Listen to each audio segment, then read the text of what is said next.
Someone said to me, your stories are fully baked. And I say it because I wrote it 6 times in different points of view to try to find the way to capture this thing on the page. And I was curious, as someone who lives in North America, where these kinds of ideas may be considered unbelievable or outrightly silly, how are you able to reconcile this in your writing? Is there a fear that people may not understand? That's a good question. I don't reconcile it. I just put it there. Being an artist can be a heck of a ride, but you're not alone. On Journey of the Art, we tell inspiring stories of artists and chat with those who support us on this path. I'm your host, Lola Opataya, writer, editor, singer, and all round lover of words. Come with me on the journey. Hi, and welcome to another episode of Journey of the Art. Today we're highlighting my guest's latest work, The Believers, a collection of 8 short stories, mostly set in Trinidad and Tobago, covering themes of religion, politics, love, sex, and spirituality. The Believers is a Goodreads editor's December book pick. My guest and author of The Believers, A.K. Herman, is a Caribbean poet and fiction writer born in Scarborough, Tobago. She has been shortlisted for the Commonwealth Short Story Prize, and her writing has appeared in Direct Literary Journal, The Waterstone Review, and others. A.K. lives in New York. Welcome, A.K. Thank you. Very, very happy to be here, Lola. It's such a pleasure to meet you, because as I was reading your book, I was like, oh my goodness, this is wonderful. This is going to be such a fantastic conversation. So it's so nice to be able to finally do this. Thank you. Let's do it. Looking forward to it. Really am. Really am. Yes. Okay, so just to get us started, can you share a bit about your writing journey? Because as I was sharing with you before I hit record, your writing is so rich, and I'm curious to know what your story is and the path that led you here. The path. That's a very, very good question. I think I've been writing since I was a child, mostly poetry or keeping journals and things like that. And then my mom and my aunt would tell me stories about the past or people that they knew. And they seemed so larger than life, like Right. fantastical things, but they were ordinary people in relationships, mostly complicated relationships.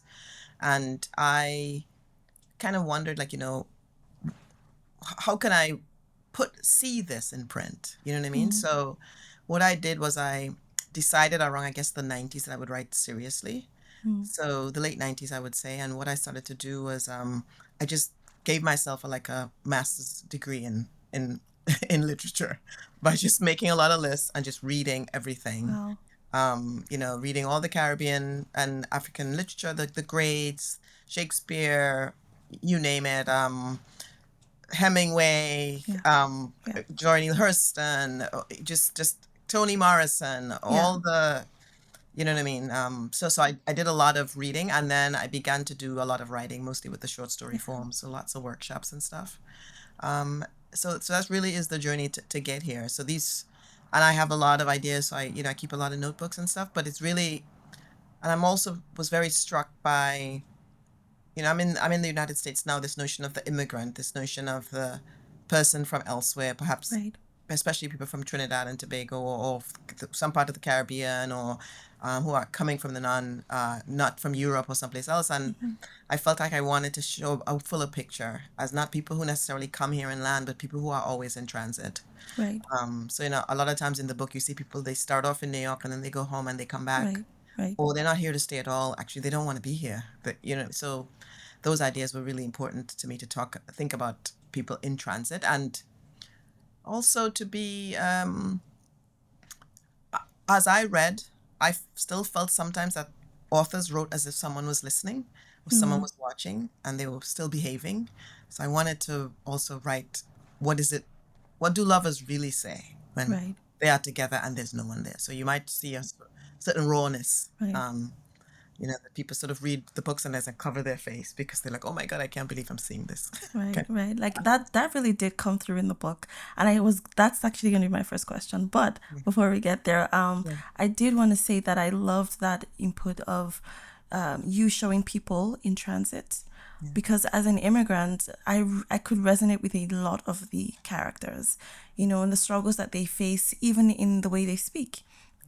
There's a character in one of the stories, and I forget the title now, but this character was talking about how their partner was perceiving the way that they had changed their speaking to be a little more American, Yes. So I do get that. There's that unraveling of oneself when you leave your home country to go be somewhere else. So Absolutely. thank you for sharing that. And I'm so excited to get into all of this conversation. But before we get started, if you're watching this, please know that this podcast is also available wherever you get your podcasts. So look up Journey of the Art and listen on the go.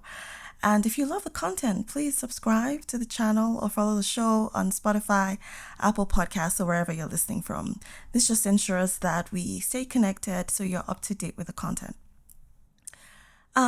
So this is the first Caribbean work that I've read in a while. I studied some Caribbean literature during my undergrad days, and I have to say that this writing is so refreshing. I said to myself, I have to go back and start reading Caribbean literature once more. It took me back to a time in my life when I studied Caribbean literature. And for me, there was no barrier to reading this book. I read some reviews online, and people were, saying stuff about the use of the Trinidadian dialect in the writing. That was no barrier for me, but maybe that's because I studied it. But it was so easy for me to. I think you made it as accessible as possible, and I found it to be one of those works that sweeps you in from the get-go. It reminded me so much of the work of Toni Morrison. So when you mentioned her now, I was like, yes, I was correct. Yes, I just And compared to her, I have to have a moment of silence. oh no, it really does come through a lot. I can see that influence, and even of African writing. I can see everything that you talked about. I could actually see that you have been a student of literature, and the fact that you include the Trinidadian dialect in the writing adds a depth of originality that firmly cements the reader in the worlds that you depict in the collection. So all this to say that I really like the book. Appreciate that so much. And so our first question is probably a question that you've heard before, but there's a significant amount of sex in the book. But it's not in a tasteless, lavish way. Rather, it's these depictions that layer meaning and aid our understanding of the characters. For the most part, sex is the way the women in the stories, who are largely the initiators of it, reach an understanding with their lovers and maintain control. For instance, in the first story, The Believers, sex is the way Marva shows her husband how she feels about his role in the sudden destruction of their fortunes.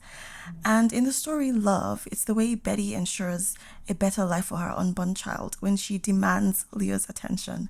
And there's this part in the story where she says sex is for women who have not been abandoned when it seems like he's trying to abandon her. And so I was curious to find out why, if this was a deliberate aspect of your writing, and if you could share more about this, about sex as a means of communication. That's an interesting question. It's weird because in the reviews, that was when I first noticed, actually, in reviews, that there was a lot of sex in the book. I was like, Yeah, oh, yeah, really? I guess there would be. all the stories except the last one. It's so weird. I mean, I wrote these stories really in a lot of ways to have these full characters. Right. And in a lot of ways, sex in is are forms of communication or things where you Right. discover things about people. And since the relationships are very complex, there's lots of romantic relationships. Right. And the way sex plays in romantic relationships is very sort of important, or it signals things. But it wasn't intentional so much as it had something to say about this person. So like Betty, for instance, like someone said, oh, there's a lot of sex in this. So she's a very sexy woman. She's Yeah. very bold. She's whatever. She has a lover who's someone else's husband. Yeah. So Yeah. how else? And someone said to me, an editor who published it when it was first appeared, it's in print, but not online. And she said the story begins in her body. And I was like, so it's like, I don't always know these things, to be frankly, like I'm not I'm not conscious of it because I'm trying Right. to be right from Betty's point of view Right. while I'm writing, and the Right. things that are important to her. And as you've read the book, so you know sex is quite important to her. Right. Even for the other characters Yeah, who are having sex in the book, yeah, it's an awareness of themselves yes, that they come to, while the sex is going on or just after it has happened. So I thought that was something very, very interesting because I'd never really seen, someone show sex as a means of communication, which is what it really was for yes, most of these characters. yes, yes. Yeah, no, no, interesting. Yeah. And so another strong theme in the collection is the theme of spirituality. Mm, And the characters in most of the stories are very aware of extraterrestrial powers and omens, and they're concerned with actively overturning potential disaster. In some cases, the characters' efforts to change their destinies and avert futures is unfruitful, as in the case of the couple, Marva and her husband, I forget his name, whose very efforts to avert disaster bring on greater disaster. mm, And in the story Love, which we've just talked about, Betty's attempt, rather, to cleanse her house of evil after her relative finds out that she's having a baby with her husband does not actually change the child's destiny or the child's fate. yeah, And I found these allusions to mysticism and traditional religion quite similar to some of the practices in my home country, Nigeria. And as I was reading, I kept nodding my head. I was like, yeah, that is precisely how we would think about things. Like, this is how I grew up reading and hearing stories of, the world that we do not see. yeah. And so I was wondering if you can share about the role of traditional worship in Yeah. Trinidad and Tobago and how this influences your writing. Okay, that's another amazing question. Um, I mean, it is the idea of people seeking to control their lives is pretty universal. And Trinidad and Tobago is a multi-ethnic state, both of Right, them. So it's two islands, Trinidad and Tobago. Tobago is more, I would say, so like Protestant African with some Scottish. And then there is Trinidad, which is multi-ethnic, Indians, Syrians, some Jews, Christians, Catholic, mix of right, it. And of course, there's a lot of African religion. The Yoruba religion is quite strong there. So in my understanding, as people live, this is how people are. Like, so this is people in their natural state. Things aren't going well. What do I do? right, I can physically do things and I can try to spiritually do things.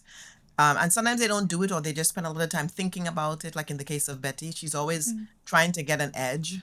And early on, I was in a novel workshop, and you probably know Mubanga, I do. Herman Cuento, and she had asked a question, which is interesting, like, what is the storytelling tradition of where you're writing from?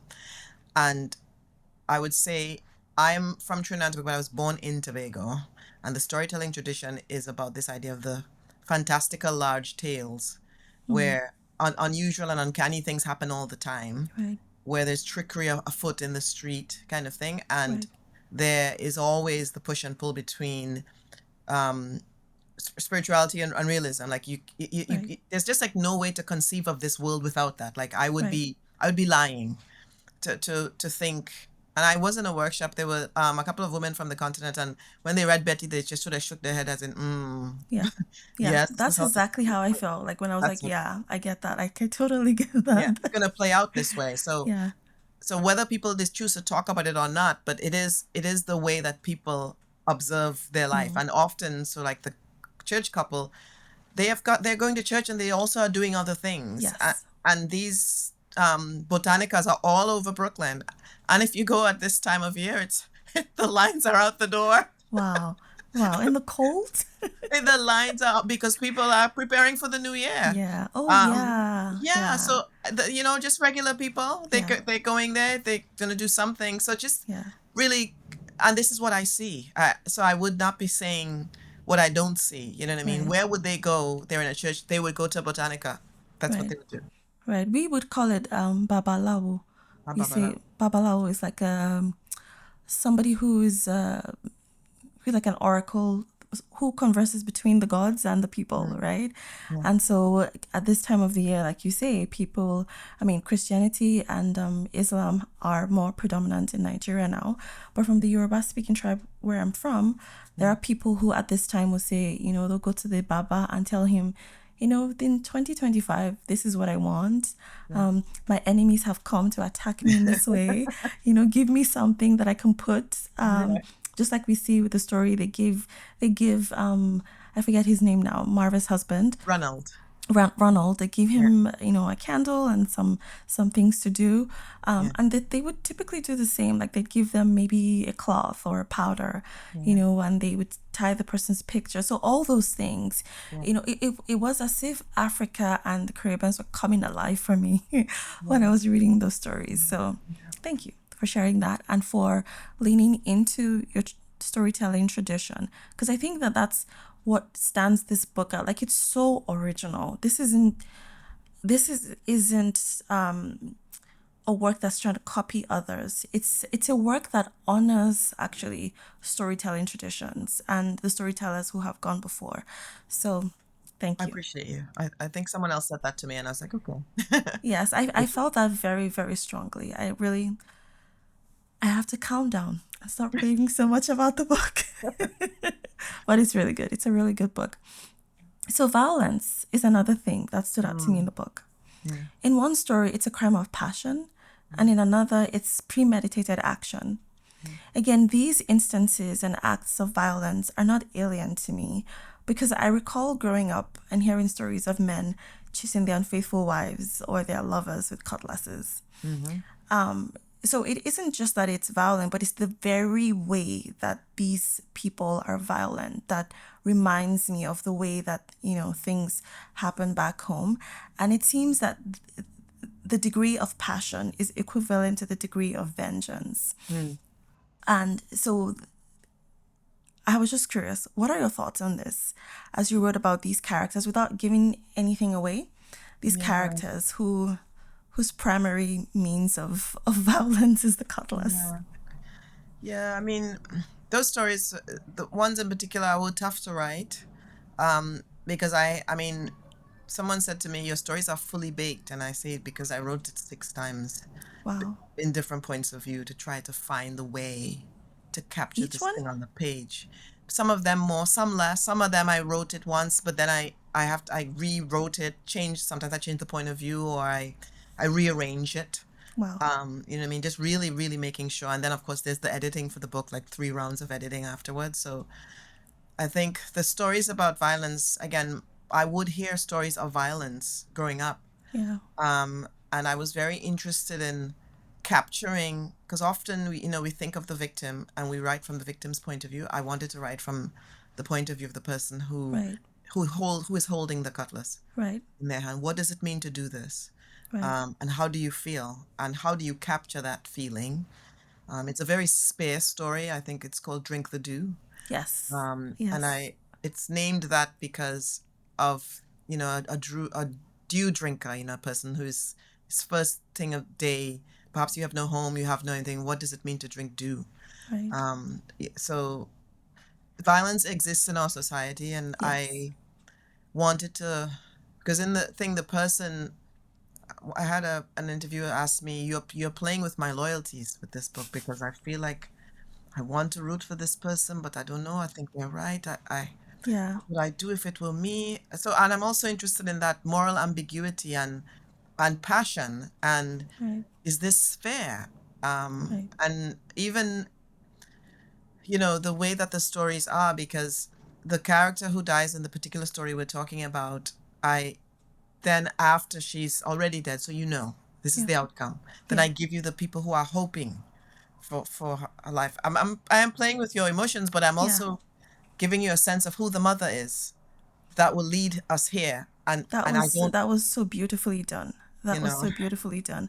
Because, like you said, you really helped me to see from the perpetrator's perspective, and so you get a sense of empathy for him. Like, oh, this is what led him to here, yeah, right? And these are the circumstances, and maybe he was without endorsing violence, but maybe he was Yeah. destined to do that because Yeah. Yeah. something had happened years before Yeah. and words had been spoken, actions had been, taken. And so I really like that faceted view that you give of Yeah.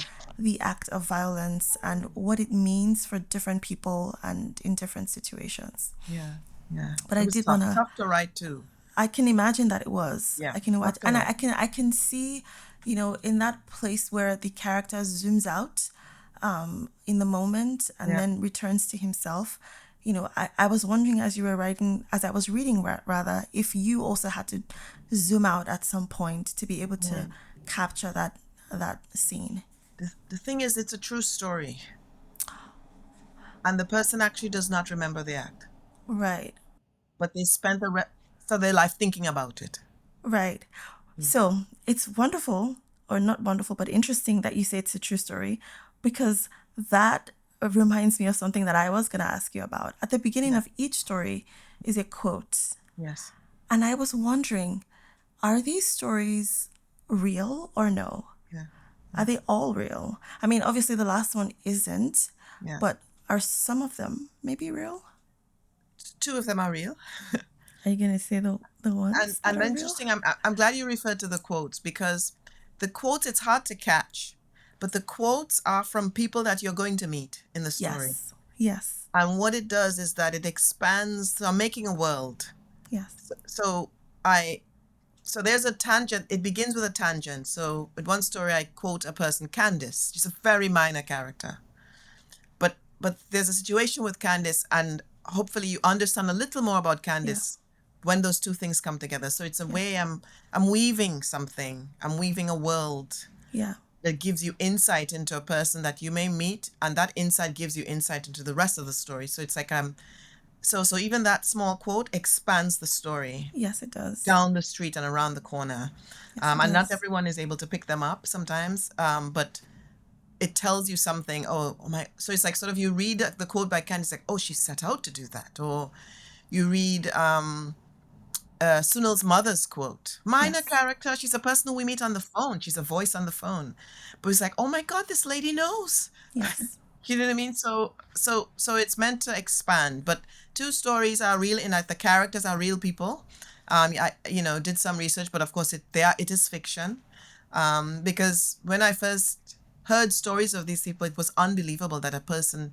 I was like, do people know that women like this exist? Like rural women who own property and have land. I love the fact that you introduce us sometimes the characters that are not the main characters in the story, but it's interesting that these characters know or they are also suffering the same thing that the main character does. So there's a thread that runs through these stories, and that's wonderful. And then closely related to this theme of violence is a theme that I would call spiritual vengeance, where what is hidden is brought to light when characters suffer consequences of actions related or unrelated to them. For instance, Quinny in the story Drink the Dew is a victim of something Anne likely did to Betty, and Alice Brown in love story number 8, Jane and Philip, suffers the haunting of a ghost she helped to capture. And so this spiritual vengeance of sorts is another thing that is common in the African worldview. And I was curious, as someone who lives in North America, where these kinds of ideas may be considered unbelievable or outrightly silly, how are you able to reconcile this in your writing? Is there a fear that people may not understand? That's a good question. I don't reconcile it. I just put it there. Because that same thing exists in every culture. I've lived long enough to know, I've known enough people to see, to hear, to see people, even sometimes they claim to be unbelievers in anything at all. They do speak in this way. You know what I mean? Whether they say karma is going to get you or whatever Right, it is, how they right, say it. Um, or just bad luck, or you put so much bad luck, it will come back to you right, eventually. Even right. the most mundane person has some sort of a belief about the movement of how vengeance works. And the thing is, even in the stories, it's not conclusive as this was caused by that. Is that here's a situation. Yeah. Just like how life is, there's a situation. Yeah. Someone does X, then this happened to them. You think, I wonder. Is there a thread there? Is there a You connection? wonder. You wonder. I Yeah. wonder if that's connected. That grandmother had done that to this lady one Yeah. time. Uh, so I leave it open. I don't make any conclusions, but you, the reader, is coming to it with your own sort of belief system. Yes, yes. And I think that's what's happening here, Yeah. like you said, because as I said, this book is something that that resonated very, very deeply with me, being an African.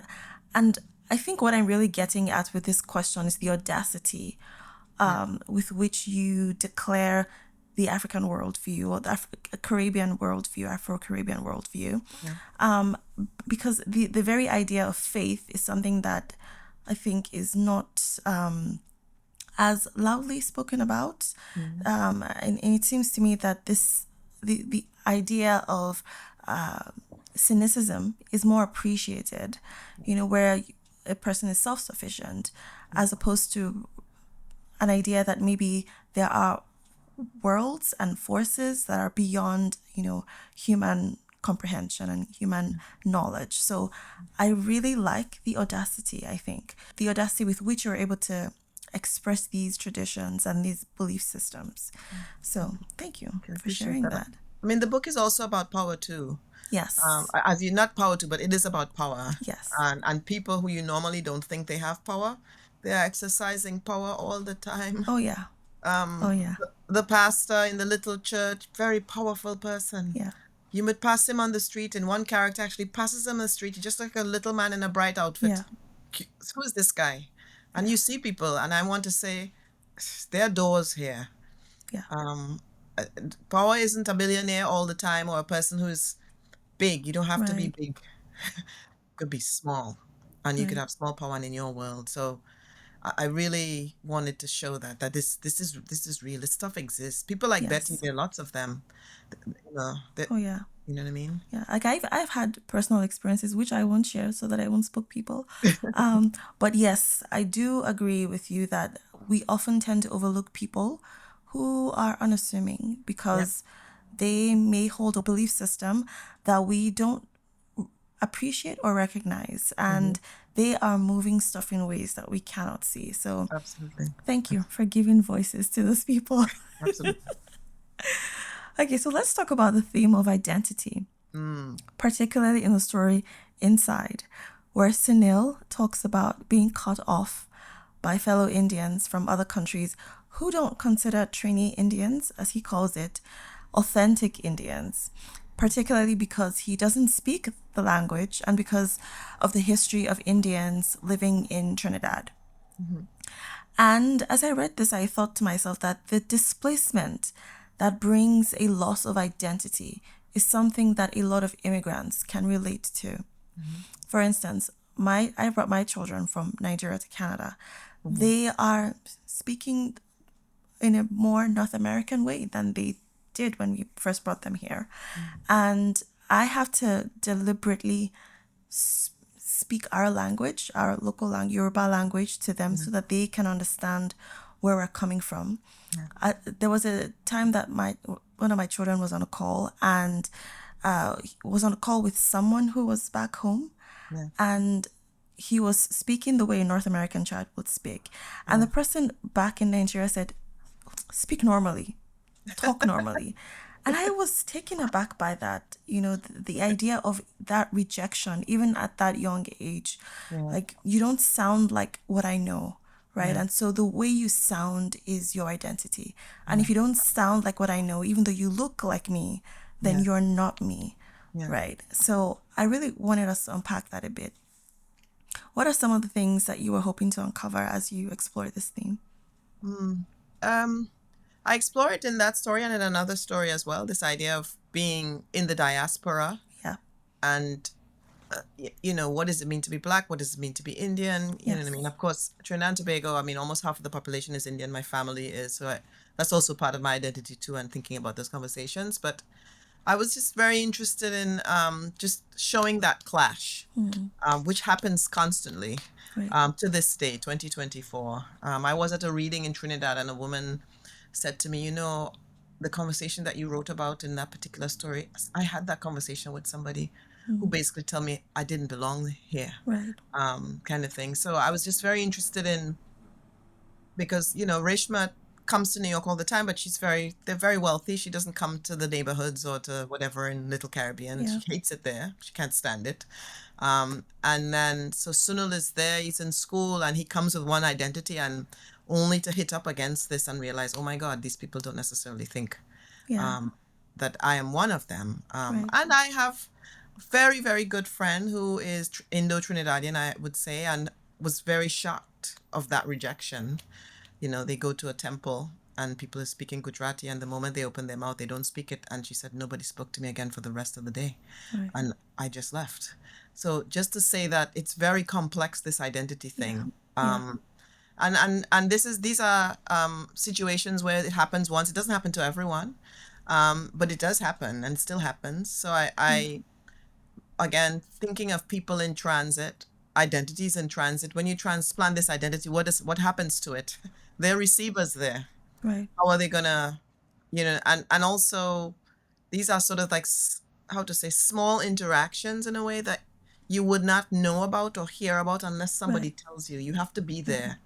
Those little micro, you know, the word they use now is microaggressions. I wouldn't even use that word. I try not to use those words, but those little micro interactions Right. that tell you a lot. Right. Just as you were saying, where, you know, these are your children, they are Yoruba children. What do you mean? And someone says, speak normally. Yeah. And it, you know, it didn't hurt you, but you feel like, but he Oh, it is hurt me. It hurt me. my child. He is Yoruba. I'm trying my best for him to be Yeah. Yoruba. What do you mean? He's born Yoruba. He is. But Yeah. you know what I mean? But he will have markers now, his Canadian Yes. accent, which will only grow. Yes. And I remember saying to my children at a point, I said, look, when the day comes that you go back to visit, you really need to learn the language, because the minute you open your mouth, people will treat you differently because you sound different. And it's fascinating, I think, this idea of rejection, not even based on the color of one's skin, Yeah. but based on the way you speak language Yes. and dialect and intonations. And I thought that was very wonderful. I'm looking for another word. But that really stood out to me, probably because I've experienced that. And like you say, these are conversations that people don't really talk about, right? And you only catch glimpses of it when you're speaking. But that glimpse is enough it's a glimpse that can gash you enough to bleed out in a certain area, Oh, yes. right? Oh, So yes. I Absolutely. Absolutely. I mean, in the stories, it's the way you speak and your place of birth. right, Immediately, oh, you're not born there. right, You're not from here, or you're not from the continent, or you're not from the Caribbean, or you're not from, and in small cases, the people you encounter are making decisions about whether or not you belong immediately, yeah, immediately. And it's hurtful. Like I cannot believe people are saying this stuff to me, but people yeah, are still saying these things. yeah. Um, and people are still saying these things. Okay, so now about the last story, Yeah, the iridescent blue black boy with wings, after Márquez. yeah, This story feels like an allegory of sorts, like I was telling you before we started our conversation here.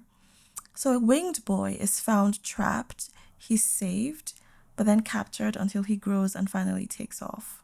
yeah, And I see it as an allegory because I think it's there's a similarity to the lives of enslaved people or people who have been colonized, where someone comes, finds you in a vulnerable position, takes advantage of you. You think they're trying to help you, but they really are not. And you become a means of amusement, financial reward, whatever, until you finally, you know, add some strength to your wings and you take off with the rest of your yeah, crew. And I was wondering about what could be the layered meanings that you were intending with this story. I know that when we talked about this earlier, you said you had a different intention, but I came away with it with came Yeah. away with something else. I was wondering if you could share a bit about that. Yeah. Each reader is going to bring something again to every story. The Iridescent Blue Black Boy with Wings after Márquez. So years ago as I started this conversation about me getting my little free master's degree by reading everything, I read Gabriel Garcia Marquez. His short stories, of course, Solitude, Love in a Time of Cholera, all the greats and stuff. And he had a very famous story called The Very Old Man with Enormous Wings.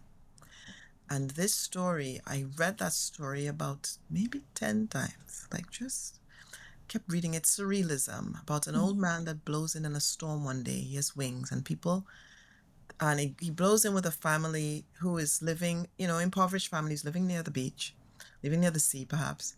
And they're able to pay people. They start charging people to see him. They blah blah blah. They call the Catholic Church, comes to see if it's an angel, and then eventually the guy strengthens the wings and he never speaks. And I thought about this story a lot. I said, what if a winged thing blew in the Caribbean? I said, well, it will definitely be a devil if it happened in Trinidad and Tobago because we have Carnival Yeah. and we have the jab jab, sort of like the devil character. So I wanted to write a Caribbean version of this story. So I wrote and he would be iridescent and he'd be blue black. You know what I mean? And he would have horns and everything. But I also wanted to, and it's a way, it's surrealism, and it's an allegory in a lot of ways for the things about being in captivity, but also about that which is monstrous. So who is the monster? So in the book, it's written in a third person, and the boy is there. He's in the background all the time. In a lot of ways, he's the main character, but he's in the background. Yeah.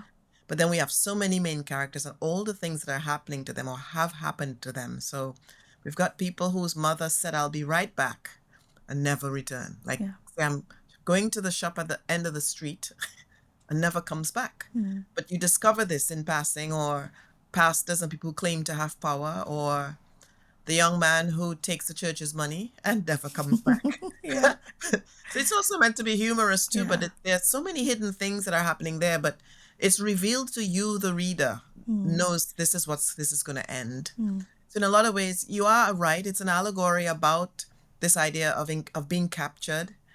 But who is really the captive? Is it the one who's in the latrine? And I put him in a latrine for a reason. You know what I mean? It's a terrible Yeah, place. I thought that was Stinky really, place. yeah, You know what I mean? And nobody wants to go there. yeah, who wants to go there? But yet latrines, everyone has them, So he's in the latrine, and the creature is growing, but the dynamics of the group is changing. Right. So I just really was thinking about a reflection. It's like the reflection. And then again, religion and spiritualism comes again, Yeah. because if a winged thing were to be in the Caribbean, there's the Hindu community, there's the Yoruba community, there's, you know what I mean? Yeah. The flags and the food and the offerings from the spiritual Baptist, and then the church, where Yeah. people are getting visions. Do they really have any power? Does pastor really know what's going on there? Yeah. Because he wants fruitcake and he wants sorrel and stuff to drink. Yeah. Like, you know what I mean? So it was a reflection. So it's almost like a mirror, and just playing with the idea of, like I said, I keep saying, I often wonder about winged things. Yeah. What happened when a winged thing blows in the Caribbean? What do we do with it? And there are lots of ways that we try to sort of deal, but in the end, it's a reflection, it's a mirror, it's an allegory. It's asking you, who is the monster? Yeah. And what other monstrous things? As you can tell, you read the story, lots of little monstrous things are happening. Yeah. Lots of lies and deceits and things like that, right around this boy that perhaps are more terrible. Yeah. And then in the end, you wonder, was it ever there? Was it ever there? If that's helpful in some way. It is helpful. And I love what you said about power, because I think now that I have chatted with you and I have thought about everything I've read, I think this collection is really about power. In all the stories, like even with the one with the teenage girl, I forget the name of the title now, the one Exile, who is being shamed, for a teenage pregnancy.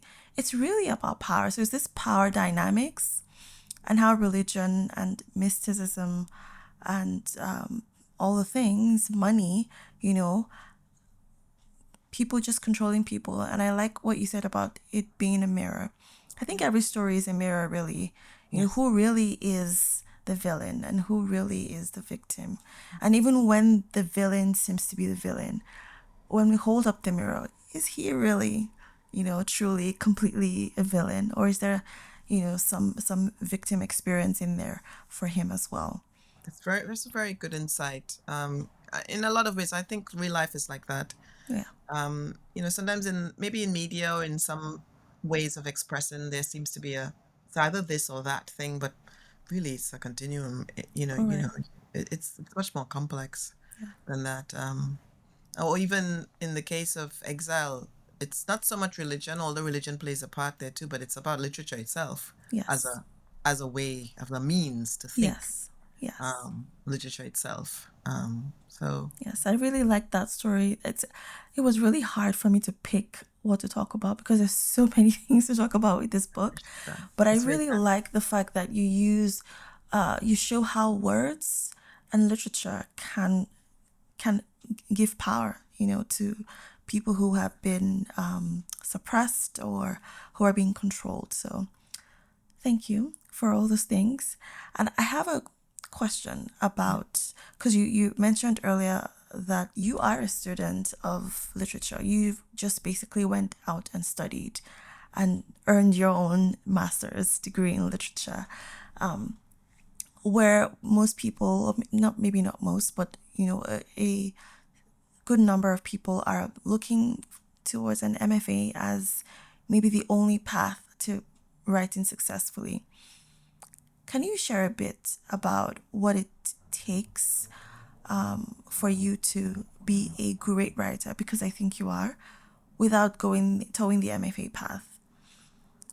Can you speak to people who may be wondering, I really want to do the MFA, I can't afford it, I'm not getting selected, but I really believe that there's something in this writing career for me? that's a good question. What can I say? Well, apart from reading everything, and I have to say, I actually looked up MFA programs that had their syllabuses on the internet and saw what was on the reading list and read those things. Oh, that's a good tip. It's like I did those things. I don't know if I should say because they might be rushed with people now. There's some programs that are open, MFA programs, where you can take a single class. So I did go to one or two classes. I was not matriculated, but I was able to have the experience of having critique. So it's super important. Any opportunity, even if maybe you have to pay a small fee or something, where you're in a room with other writers, because that's the real reflection, especially if you have a really good teacher that has, because you have to be able to get feedback on this Right. work. And I would say read a lot and, um, and it was hard, be patient with the story because the one you write now, in 3 months, you're like, I know what this needs. Yeah. Oh, this name is wrong. This shouldn't be this at all. So, and I would just say, write in your own voice. Write the thing you want to say in the way you want to say it, because you can get caught up sometimes. And it happened to me for a small spell where I saw a lot of writing and I had to make sure to find my own voice. Like, what is this that want? Do I want to say this? How do I read Chinua Achebe and Walcott and Naipaul and these people and make sure that, but in the end, I'm saying what I want to say, Right. how I want to say it. And yeah, if that's helpful, but I would say reading a lot. It's really important to know your literature and where's it coming from. I also read out of my discipline, so not just literature, but nonfiction or even I would say, and I do both poetry as well as prose. So read a lot of poetry, a lot of prose. I read a poem every day, even if it's just on the internet, on X, on X or on Instagram. So I would say, it's hard to give advice because the writer I am now is not the same as I was when I first started. Right. I've changed a lot. I can get to the story quicker.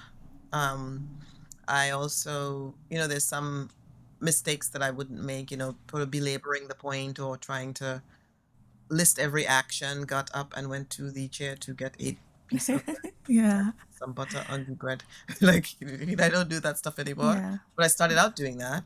And the only way to know that that's too much is if you do a lot of reading and find ways for people who are, if you find a way to have opportunities for critique workshops. I think it's really important to do that and know that just because you did it one way, it's not finished. You can write it again. You can, like I said, drink the dew. Yeah. First person, second person, third person, really, really heavy Creole, English Creole, pulled back a little bit.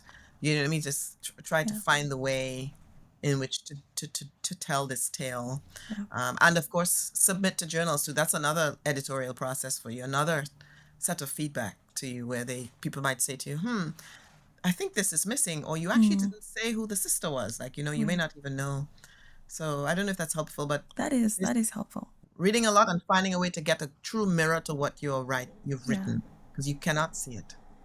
Yeah, I like what you said about reading poetry, because I think poetry helps with that conciseness. So you're not saying too many things. You're just going straight to the point, but there's beauty in it. Thank you. Thank you, AK. I wanted to ask you one last question. How long did it take you to write this collection? Ooh. This collection spans from 2009 to 2022. So this was a long time in the making. It was a long time in the making. There are other stories along the way, but this is just the ones that were selected to be in this collection because the way they fit together. And who did the selection? Who made the selection? You did? I did. I made the selection. And then as you go through the publishing process, and the editors agreed in terms of the order. In a lot of ways, the selections were made for me because of the world they put together. So, as the person having read the books, things where I give you the future, and then the past, or a lot of the characters who are in New York live just a few blocks from each other. If you know the area, you know that this is Troy Avenue, and this person lives right on Church, and the church, Columbus's church is right on the same street that Richmond. What's his name? They take a taxi to go down there, so it fits there's a lot of together in that way. interconnection. Yeah. A lot of the people, they live a couple blocks from each other, so that's sort of, and sometimes they pass each other on the street. So in a lot of ways that put it together for me. And also I was super interested in making sure that there were stories set in Tobago. Yes. And I have not read a lot out in the world. There is a major, I don't want to say there's no writing in Tobago. Tobago has a very functioning Tobago Writers Guild that has regular meetings, and there are some luminaries there who were shortlisted for the Commonwealth Prize or even won it. But just in terms of, in general, print, I think sometimes Tobago gets subsumed under Trinidad and Tobago. And I think the culture is clear enough that it is quite it's quite different from Trinidad, which again is much more multi-ethnic, and Tobago is mostly Protestant, Anglican, Afro, people descending from the African continent, with some people with Scottish blood, as people like what's her name, like the character in the book, they're part Scottish because there was a Scottish regiment that went to Tobago, stationed there, and intermarried with the people, or so that's really what it is, if that's helpful. Thank you. Thank you so much. I've had a wonderful time chatting about this collection. I will leave the links in the description box or the show notes for anyone who wants to get it. Please get this book. I will try not to rave too much about it on social media, but this is a great book. Go get it. And thank you so much, AK, for having this conversation with me. This was an absolute pleasure. I really appreciated this conversation, and also your insights in a lot of ways, and the things that you saw helped me see the book in different ways, because I sometimes I don't always see, that's really, so I really appreciate your insightfulness and your kindness in this conversation. Oh, you're very welcome. You're very welcome. And thank you. Thank you for your kindness. My pleasure. Anytime. On the next episode, I'll be chatting with another inspiring artist. But before then, I'd love to hear from you. Tell me what you think about this show and this episode. Feel free to drop me a note here or send me a DM on Instagram at Journey of the Art Pod. Finally, please subscribe if you're watching this on YouTube, or follow and rate the show if you're listening elsewhere. Help me connect with other artists who need a dose of inspiration today. Until next time, stay on the journey of your art.